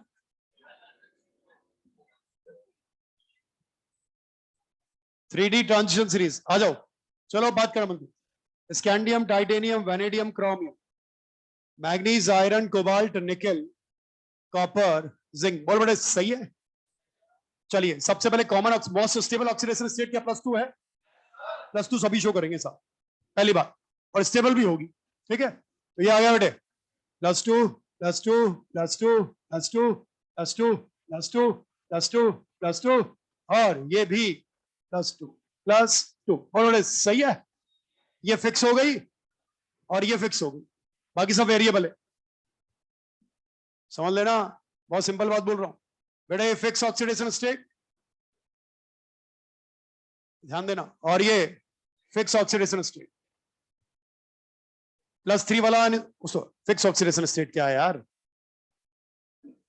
ये +3, ये +3 इसकी फिक्स ऑक्सीडेशन स्टेट है, क्योंकि +2 में कम स्टेबल है, इसमें ज्यादा स्टेबल है। ये हो गई पहली बात। तो ये दो बात याद रखोगे, स्कैंडियम +3 में मिलेगा और जिंक 2+ में मिलेगा, बाकी सभी वेरिएबल शुगर। कॉपर +1 में मिलेगा, +2 में मिलेगा, ज्यादा स्टेबल क्या होगी +2। ठीक है, वो बाद में देखेंगे, पहले आइए ये +3, ये +4, +3 +4 +5, +3 +4 +5 +6, सही है बेटे? यहां बता, +3 +4 +5 +6 +7, वेरी गुड। +3 +4 +5, आगे मत ले जाओ, +3 +4 यहां, +3 +4 यहां, +3, चलने दो, हटाओ। +3 भी बहुत मुश्किल है, कॉम्प्लेक्सेस में मिलती है कभी कभार कुछ। ठीक है, निकल +4 कॉम्प्लेक्सेस में मिलेगी, कॉम्प्लेक्स कंपाउंड के अंदर निकल +4 मिलती है कोऑर्डिनेशन नंबर 6 के अंदर, और निकल +4 के साथ फ्लोराइड स्ट्रॉन्ग फील्ड लिगेंड की तरह बिहेव करता है। ठीक है बात, और फ्लोराइड से पहले जो भी होंगे सब स्ट्रॉन्ग फील्ड लिगेंड होंगे, क्योंकि जब फ्लोराइड स्ट्रॉन्ग है तो उससे पहले वाले जो भी है सब स्ट्रॉन्ग। आइए अब यहां पर बात करें तो इनको बाद में करेंगे बात, पहले आप इधर बताओ, अभी लिखना नहीं, सिर्फ देखो 2 मिनट काम के बाद, बस 2 बातें सिखानी है मेरे को यहां पर, सिर्फ वो 2 बातें सीख लोगे, काम खत्म हो गया, अपना काम खत्म हो जाएगा। फिर देखिए, सबसे पहले दुनिया जानती है इनर्ट गैस कॉन्फ़िगरेशन स्टेबल होता है जो P6 होता है, कारण है पेनिट्रेशन पावर, याद है? तो यहां पर क्या, ये क्या क्या आएगा बोलो? हाँ, स्कैंडियम 3+, टाइटेनियम +4, वेनेडियम +5, क्रोमियम +6 और मैग्नीज +7। बोल बेटे सही है, अगला चलो एटसेट्रा कर सकते हैं, हटाओ। दूसरा, सूडो इनर्ट गैस कॉन्फ़िगरेशन, बोलो सूडो इनर्ट गैस कॉन्फ़िगरेशन का मतलब बताओ, P6 या D10, किसकी पेनिट्रेशन पावर ज्यादा है, P6 या D10? क्या inert gas is more stable then pseudo inert gas? Example के तौर पर क्या लिख सकते हैं, zinc, cadmium, mercury, silver plus, copper plus etcetera, सही है? तीसरा, सोच के बोलना, हाफ फील्ड, बताओ बेटे जल्दी बताओ, हाफ फील्ड का मतलब क्या D5 है क्या? चलिए इसमें कौन कौन से आयन आएंगे बोलो? मैग्नीज 2+, क्रोमियम +1 में स्टेबल होता ही नहीं है, इसलिए उसको मतलब उसको हटा दो, उसको बताओ आगे, Fe+3, और बोलो। हाँ बोलो यार, जरूरत ही नहीं है इससे ज्यादा, 2 ही काफी हैं, कोबाल्ट में इतने कॉम्प्लेक्स वो कंपाउंड बनते नहीं है, मतलब ही नहीं। 4th नंबर बताओ, T2G फुली फिल्ड। अब आप मुझे एक बार बताओ, ये काम की चीजें दोनों देखने वाली, T2G में पहले बताओ कितने ऑर्बिटल है? फुली फिल्ड का मतलब कितने? 6, मतलब D6।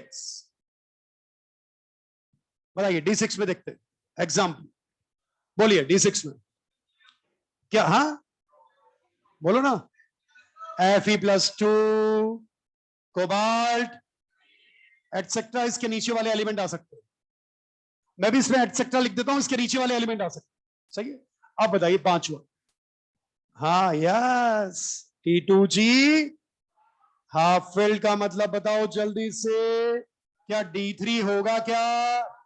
चलो बोलो आयन, बोलो जल्दी, पहले वेनेडियम 2+ है, क्रोमियम +3 है, मैग्नीज +4 है, एटसेट्रा, बोलो बेटे सही है, अगला पक्का?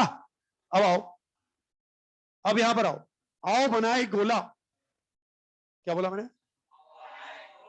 सबसे पहले गोला यहां से हटाता हूं, क्योंकि ये कम स्टेबल है, +3 वाली ज्यादा है, और बाकी सभी में +2 लगाता हूं, क्योंकि मोस्ट स्टेबल जो है वो तो सभी की +2 है, स्कैंडियम को छोड़कर, क्योंकि उससे ज्यादा स्टेबल उसकी +3 होती है। ठीक है, अब आओ, +2 के बाद लगाएं गोला, ये रहा, कारण इनर्ट गैस कॉन्फ़िगरेशन, मेरी बात सुनते रहना, कारण वेनेडियम में इसके बाद लगाएंगे गोला +5 पे, कारण इनर्ट गैस कॉन्फ़िगरेशन, +2 के बाद लगाएंगे गोला +3 पे, और +6 पे, +3 T2G हाफ फील्ड, और ये इनर्ट गैस कॉन्फ़िगरेशन, सही है बाबू? ठीक है, मैग्नीज में +2 के बाद +4 +7 inert gas configuration, T2G half field और नॉर्मल हाफ फील्ड, सही है। Iron +2 + 3 D6 T2G fully filled, D5 normal half filled. सही है। इसी तरह कोबाल्ट में +2 + 3 दोनों, +3 वाले में D6 T2G फुली फिल्ड, और निकिल में +2 + 4 दोनों, क्योंकि यहां D6 बनेगा जो T2G फुली फिल्ड होगा, और मैंने बोला कॉम्प्लेक्सेस में आपको ये मिलेगा। सही है बात। उसके बाद कॉपर की +1 और +2 दोनों ही मिलती है, और ज्यादा स्टेबल कौन सी है? +2। सही है बेटे। अब दो जगह ध्यान दो, सिर्फ दो जगह ध्यान देना है सिर्फ। सही है। अब आइए, आओ आओ आओ आओ आओ। ये यहां से मिलेगा KMnO4, यहां से मिलेगा K2Cr2O7। KMnO4 पर चार्ज बोलो, यहां बोलो +6। सही है। चलिए बताइए, ये +7, क्या ये +7 +4 में जा सकता है? क्या +7 +4 में जा सकता है? क्या +7 +2 में जा सकता है? तो इसके जाने के दो जगह, +4 और +2। सही है बात। अब यहां पर क्रोमियम की बात करें, तो क्रोमियम में देखिए, अगर मैं बात करूं तो ये वाली +2 स्टेबल है, ठीक है, कंपाउंड मिलता है। पर अगर आप +2 में देखो क्रोमियम को, तो क्रोमियम +2 में आपको कॉन्फ़िगरेशन क्या मिलेगा? बोलो बोलो। D4। सही है। अब D4 से ज्यादा स्टेबल तो मेरे हिसाब से आपका +3 और +6 वाला हुआ, हुआ कि नहीं हुआ? इसके बाद बताइए, क्रोमियम +6 से कहां जाने की कोशिश करेगा? +3 में। इससे ज्यादा कहीं और जाने की कोशिश नहीं करेगा। तो बताइए, मैग्नीज कितनी जगह जा सकता है? जल्दी बोलो। दो, +7 से +4 में भी, और +7 से +2 में भी। अच्छा, क्रोमियम कितनी जगह जाएगा? ओनली +3, क्योंकि +2 उसकी इतनी ज्यादा स्टेबल नहीं है जितनी ज्यादा +3। अच्छा, इसमें +2 में क्यों जा रहा है? क्योंकि ये D5 हाफ फील्ड है, तो ये तो स्टेबल होगी, पर D4 इतना स्टेबल, इसलिए +6 से ओनली +3, और ये +7 से +4 में भी जाएगा, और ये +2 में भी जाएगा। इसीलिए आपने पढ़ा होगा कि जो KMnO4 होता है वो एसिडिफाइड भी होता है, वो न्यूट्रल भी होता है, दो तरीके से होता है। क्यों क्यों दो तरीके से? क्योंकि वो दो जगह जा सकता है। पर K2Cr2O7 ओनली एक ही तरह का होता है, क्योंकि वो सिर्फ एक ही जगह जा सकता है। आई बात समझ? अब बताइए, क्रोमियम K2Cr2O7 कभी भी हो, क्रोमियम +6 कभी भी हो, वो कहां जाएगा? सिर्फ +3। और मैग्नीज अगर +7 में है तो कितनी जगह जाएगा? दो। क्या वो +2 और +4 दोनों में जा सकता है? अब ये एक बात बताओ मुझे, एक बात बताओ, अगर मान लीजिए मैग्नीज +6 में है, तो बताओ क्या होगा इसका? बोलो। +6 में मुझे बताइए, मैग्नीज +6 में स्टेबल या अनस्टेबल? क्या ये डिस्प्रोपोर्शनेट हो जाएगा? ये ऊपर नीचे जा सकता है। आ गई बात समझ? चलिए, पहले इसको लिखो आप, तो फिर करेंगे बात इसके बारे में। पहले आप इसको आराम से देख लो।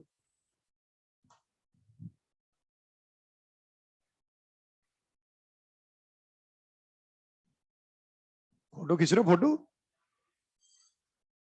फोटो खींच लो, ज्यादा अच्छा है। फोटो खींच लो, फिर कोई एक लिख लेना, तो बाकी लिख लेना फिर उससे। अब मैंने क्या, इसको टाइम भी था, बताना जरूरी भी था, तो इसलिए।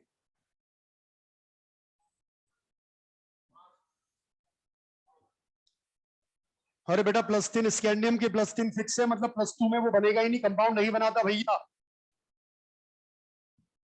कंपाउंड नहीं बनाता। +2 में विवेक कुमार, +3 में कंपाउंड बनता है, +2 में अनस्टेबल स्कैंडियम का कंपाउंड।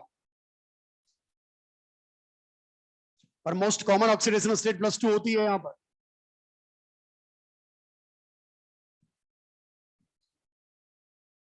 कॉपर की ज्यादा स्टेबल होती है +2 +1 से। इस लाइन को लिखवा दूंगा मैं, याद दिलाना मुझे अगली बार। हाँ, नहीं नहीं, लिखवा दूंगा अगली बार, अगली बार लिखवा दूंगा, बस याद दिलवाना। नहीं नहीं, तुम याद दिलाओगे ना, मैं भूल जाऊंगा तो क्या, तुम याद दिलाना। चलो, कॉपर के बारे में एक लाइन लिखवानी है, बस ये लिखवा, अभी तो ये लिख लो यार।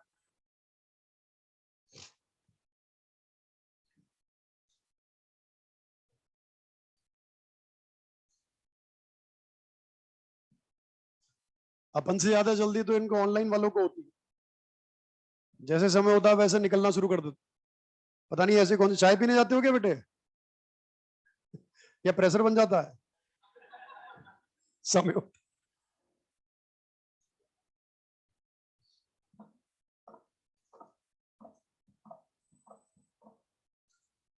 चलिए बाकी बातें नेक्स्ट टाइम करेंगे, आज के लिए इतना ही काफी।